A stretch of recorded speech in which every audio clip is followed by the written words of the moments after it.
Have you ever prayed for something to work while quietly ignoring the signs that shouldn't? What if the thing you are asking God to keep is the very thing He's trying to expose? Today we are talking about something very real. Red flags believers keep spiritualizing. And this is not to judge you, this is to help you see clearly so you don't live in avoidable pain. Many of us genuinely love God. We pray, we believe, we hope for the best. But sometimes we use spirituality to explain away what wisdom is trying to show us. Not because we are blind, but because the truth is uncomfortable. So I will give you showing certain teachings with three life stories on this particular subject.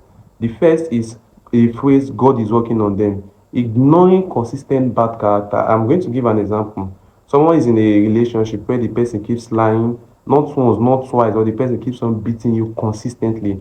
And instead of addressing it, they say God is still working on him. Now, listen, God works on people, quite alright, but if there is no ownership, if there is no change, if there is no growth, but you are seeing, but what you are seeing is not a process, it is a pattern. And patterns do not lie. Another phrase is that let me just pray about it. That is, you are avoiding obvious decisions. There are situations where the answer is already clear.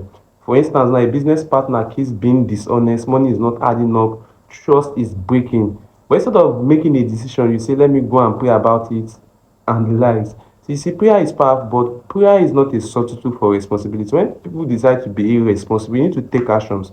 Sometimes you are not waiting on God. God is waiting on you to take action. Another phrase is, this must be my assignment. Staying where you are being drained. Let me give an example also. You keep showing up for someone emotionally, financially, mentally, but they give nothing back at all. No effort, no growth, no value to your business, to the relationship. And you say, maybe God put me there in their life to help them. That sounds spiritual, but it can also be dangerous because not every burden is your assignment. Some things are not meant to be carried, they are meant to be released. In your business, you need to use wisdom. Another phrase is compromising your values to keep something. This is not very subtle. You start adjusting your standards, lowering your conviction, accepting things you once said you would not never tolerate, all because you don't want to lose it. And you say God understand. Yes, it does. Yes, it does, but also calls you to alignment, because anything that makes you lose yourself is already costing you too much. Very, very important in all honesty. So let me say this clearly for you to understand. Not every exposure is an attack. Some exposures are God protecting you. You prayed, Lord, show me. And now He's showing you through patterns, visible patterns. He's showing you through discomfort. He's showing you through clarity. But because letting go is hard, you keep interpreting what is obvious. Yes. So now I'll be concluding with this.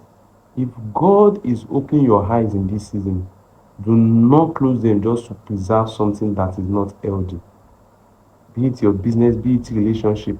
Because ignoring red flags does not make you spiritual. It makes you vulnerable to people, in all honesty. Sometimes the most spiritual thing you can do is to accept the truth and respond with wisdom.